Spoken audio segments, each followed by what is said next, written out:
Hello everyone, welcome back to my channel. কেমন আছে সবাই? আশা করবো সবাই খুব ভালো আছে, সুস্থ আছো। আর আমার চ্যানেলের নতুন একটা ভিডিওতে সবাইকে স্বাগত জানাচ্ছি।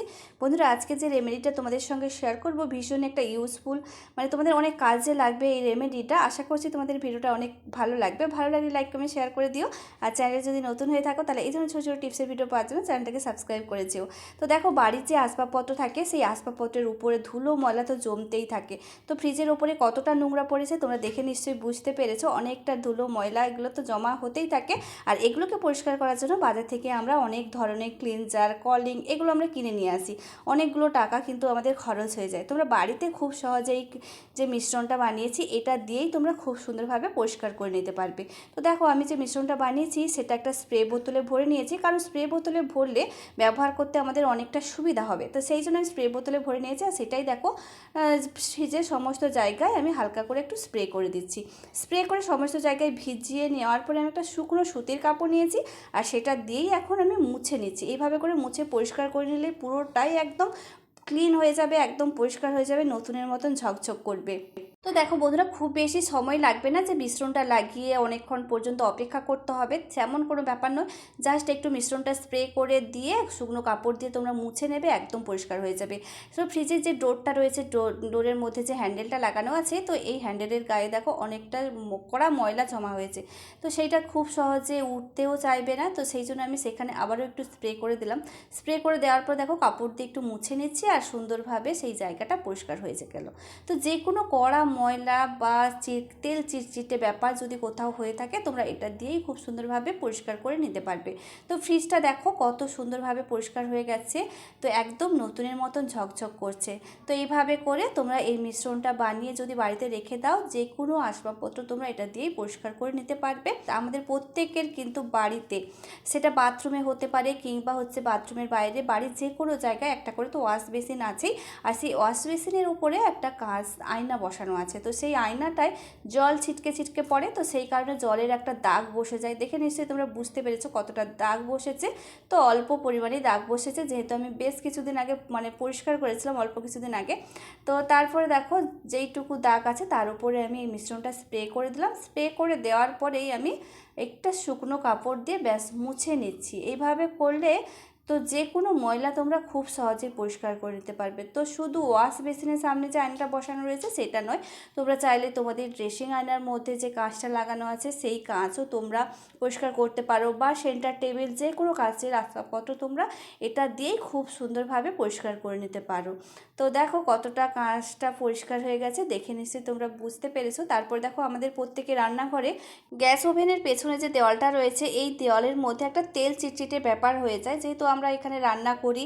তো তার জন্য একটা তেল চিটচিটে, তেল ছিটকে পড়ে, তারপরে মশলা এর মধ্যে দেওয়ালটার মধ্যে লেগে থাকে। তো অনেকটা হলদেটে টাইপের হয়ে যায়। তো দেখতে পাচ্ছ কতটা দাগ ছোপ বসেছে, বিশেষ করে গ্যাস ওভেনের ঠিক একদম পেছনের দেওয়ালটাতে।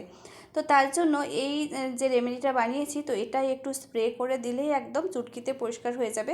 তো আমি গ্যাস ওভেনের পেছনের যে দেওয়ালটা রয়েছে সেই দেওয়ালটার মধ্যে সমস্ত জায়গায় আমি স্প্রে করে দিচ্ছি। স্প্রে করে দেওয়ার পরে আমি একটা স্কচ ব্রাইট নিয়েছি, আর এটা দিয়েই পরিষ্কার করছি। তো খুব যদি বেশি নোংরা থাকে তাহলে স্কচ ব্রাইট দিয়ে তোমরা ঘষে নেবে, একদম পরিষ্কার হয়ে যাবে। না হলে একটা সুতির কাপড় দিয়ে পরিষ্কার করে নিতে পারো।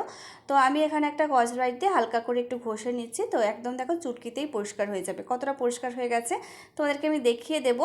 আর অনেকটা কিন্তু তেল ছোপের একটা দাগ ছিল, হলদেটে একটা ব্যাপার ছিল, সেটা কিন্তু একদম নেই। দেওয়ালটা কতটা ক্লিন হয়ে গেছে দেখে নিশ্চয়ই তোমরা আন্দাজ করতে পেরেছো। এইভাবে করে তোমরা এই রেমেডিটা বানিয়ে তোমরা এটা পরিষ্কার করে নিতে পারো।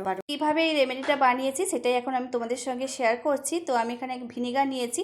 ভিনিগার তো আমাদের প্রত্যেকের রান্নাঘরেই আছে। তো আমি এখানে 3 চামচের মতো নিলাম ভিনিগার। তো হোয়াইট ভিনিগারটাই এখানে নিয়েছি, রান্নাতে যে ভিনিগারটা ব্যবহার করে থাকি। সেই সঙ্গে নিয়েছি শ্যাম্পু। তো শ্যাম্পু আমি এক পাতাই এখানে নিয়েছি। তোমাদেরকে আমি একটু মাপটা দেখানোর জন্য চামচে ঢালছি। তো প্রায় 1 চামচ, তো একটা শ্যাম্পুর মধ্যে 1 চামচের মতনই থাকে। তো 1 চামচ আমি এখানে শ্যাম্পু, পুরো পাতাটাই আমি এখানে নিয়ে নিয়েছি। 1 টাকার যে পাতাগুলো, তো সেই পাতাগুলো হলেই একদম হয়ে যাবে। তো আমি এখানে শ্যাম্পুটাকে শ্যাম্পু আর ভিনিগার দুটোকে একসঙ্গে মিশিয়ে নিলাম। সেই সঙ্গে নেব আরও দুটো উপকরণ মিশাতে হবে, তো সেটাই এখন মিশিয়ে নেব। তো নেব বেকিং সোডা। বেকিং সোডাও আমাদের প্রত্যেকের রান্নাঘরে থাকে, আর বেকিং সোডা আমাদের যে কোনো মানে জিনিসপত্র ক্লিন করতে অনেক বেশি সাহায্য করে। তো সেই জন্য নিলাম হচ্ছে 2 চামচের মতো বেকিং সোডা। হাফ গ্লাস আমি জল নিয়েছি, জলটা তোমরা দেখেই নেবে। আর জলটা যদি একটু বেশি পরিমাণে নাও সেক্ষেত্রে সমস্ত মানে উপকরণগুলো আরেকটু করে বাড়িয়ে নিতে হবে। যেহেতু আমি এটা একটা স্প্রে বোতলের মধ্যে রাখবো, তো আমি এখানে হাফ গ্লাস জল এখানে ইউজ করেছি, চাইলে তোমরা বেশিও নিতে পারো। 2-3 বার ব্রাশ করার সময় ঠিক যতটা কোলগেটের প্রয়োজন ঠিক অতটাই আমি এখানে কোলগেট নিয়েছি। সমস্ত উপকরণটাকে খুব ভালো করে মিশিয়ে দিতে হবে, নয়তো কোলগেটটা নিচেই থেকে যাবে। তো সেই জন্য একটু অনেক মানে সময় নিয়ে এটাকে মিশ্রণটাকে মিশিয়ে নিতে হবে। তো দেখো আমি খুব ভালো করে মিশিয়ে নিয়েছি। মিশিয়ে নেওয়ার পর একটা স্প্রে বোতল নিয়েছি, আর স্প্রে বোতলের মধ্যে ভরছি। তার কারণ হচ্ছে স্প্রে বোতলে ভরলে এটা ব্যবহার করতে অনেক বেশি সুবিধা হবে, সেই জন্য যে কোনো তোমরা স্প্রে বোতলের মধ্যে ভরে নেবে। আর যে কোনো জায়গায় ঠিক যেখানে ক্লিন করবে সেখানে একটু স্প্রে করে দিলেই একদম ব্যাস, তারপর একটু ঘষে নাও, ব্যাস পরিষ্কার হয়ে যাবে জিনিসটা। তো আমি এখানে একটা স্প্রে বোতলের মধ্যে ভরে নিলাম। তো এইভাবে করে তোমরা এই রেমেডিটা বানিয়ে স্টোর করে রেখে দিতে পারো। রান্না করার পরে গ্যাস ওভেন থেকে, গ্যাস ওভেনের পেছনের দেওয়াল, তারপরে হচ্ছে ফ্রিজ, কাঁচের আয়না, ড্রেসিং টেবিল বা হচ্ছে সেন্টার টেবিল, যে কোনো জায়গা তোমরা এটা সাহায্যে খুব সুন্দরভাবে পরিষ্কার করে নিতে পারবে। তো আজকের ভিডিওটাকে তোমাদের কাছে কেমন লাগলো তোমরা অবশ্যই কমেন্ট করে জানিও। ভালো লাগলে লাইক কমেন্ট শেয়ার করে দিও। দেখা হচ্ছে তোমাদের সঙ্গে পরবর্তী